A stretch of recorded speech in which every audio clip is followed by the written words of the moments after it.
नमस्कार, cook with कप्पीमध्ये तुमचं स्वागत आहे. आज मी इथे राईस केलाय, म्हणजे कॉर्न राईस केलाय. हा कॉर्न राईस किती सुंदर झालाय बघा. त्याचा सुगंध असा सुंदर सुटलाय. तो कसा केलाय तुम्हाला दाखवते.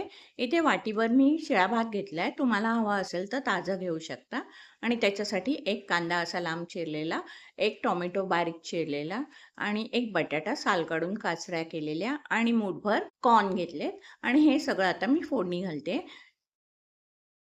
पाव चमचा हिंग घालते, अर्धा टीस्पून जिरं, अर्धा टीस्पून मोहरी आणि 7-8 कढीपत्त्याची पानं घालून छान परतवून घेते. आणि ते परतवून झाल्यानंतर हा चिरलेला कांदा त्यामध्ये घालून घेते.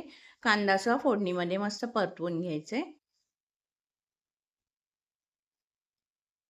कांदा व्यवस्थित परतवून झाल्यानंतर त्यामध्ये टोमॅटो घालून पुन्हा परतवून घ्यायचे.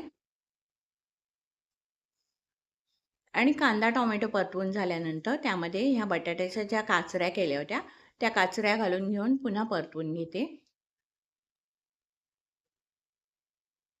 नंतर त्यामध्ये मूठभर कॉर्न होते, ते कॉर्न घालून पुन्हा परतवून घेते मी.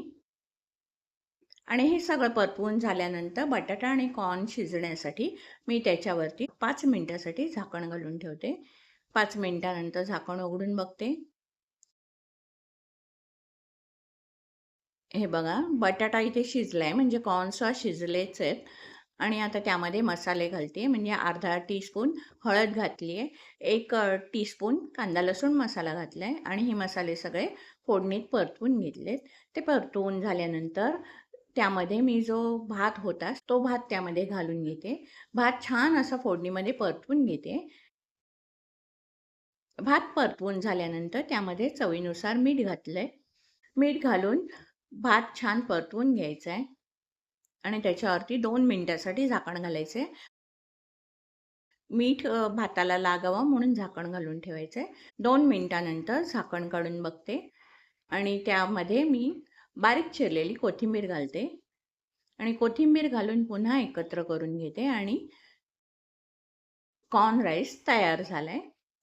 आता मी तो राईस सर्व्ह करते.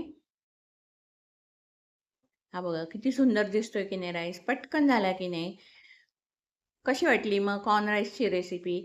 आवडली असेल तर लाईक करा, शेअर करा आणि माझ्या चॅनलला सबस्क्राईब करायला विसरू नका. धन्यवाद.